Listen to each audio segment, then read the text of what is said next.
मैंने निवेदन किया था कि यह हमारे पूर्वजों की परंपरा है। हमारी दृष्टि हमें व्यापक करनी पड़ेगी। हम केवल 2, 5, 7 पीढ़ी तक ही ध्यान रख पाते हैं, नहीं। विश्व का सबसे अनादि अनंत धर्म सत्य सनातन धर्म है। विश्व के सबसे प्राचीन सभ्यता संस्कृति भारतीय संस्कृति।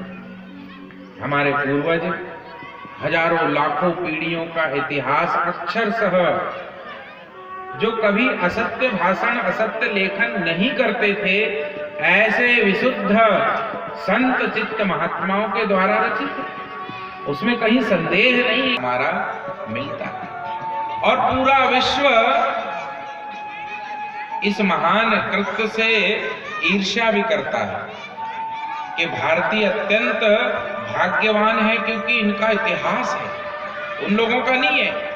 वे कहते हैं हमारे पूर्वज तो बंदर थे, जंगल में खाते पीते रहते हमारी पूंछ थी, वो पूंछ घिस गई, फिर हमने कपड़े इंपोर्ट कर लिए, कपड़े पहनना सीख गए, रोटी बनाना, रोटी तो आज भी उनको आती नहीं बनाना। अपने यहाँ की रोटी देखी, पापड़ सरी पतली बनाती है महिला, और उनकी रोटी देखी डबल रोटी या मोटी, अंग्रेजों की, उनको नहीं आती, वे ब्रेड खाते हैं। विश्व के 5-6 तो देश है जहाँ रोटी खाई जाती है, 4-5 ब्रेड खाते हैं। तो वो बंदर थे, ठीक बात है, कोई दिक्कत नहीं। हमारे पूर्वज बंदर नहीं थे। इसलिए ये जो इतिहास में कहीं कहीं मिलावट कर दी वामपंथियों ने, तो उससे सावधान रहे। हमारे पूर्वज क्या थे? बोले भद्रम कर्णेभिः शृणुयाम देवः। हमारे पूर्वज सत्संग करते थे, चिंतन करते थे, इसको आज की भाषा में कहते हैं रिसर्च करते थे। इसलिए हमारे पूर्वज 100% वैज्ञानिक थे। और इसका उदाहरण भागवत में आएगा। ऋषभदेव जी से जैन धर्म चला, इसलिए आप देखेंगे जैन पंथ के साधु आज भी मुंह पर पट्टी बांध के घूमते हैं। वो स्पर्श नहीं करते, दूर से भोजन लेते हैं, खाते हैं, हाथ में ही लेके खा लेते हैं। तो कुछ मूर्खों ने अफवाह फैलाई थी कि भैया ये तो छुआछूत फैला रहे। छुआछूत नहीं फैला रहे, हम महान घातक बीमारियों से बचने के लिए हमारे पूर्वज हमें सचेत रखते थे।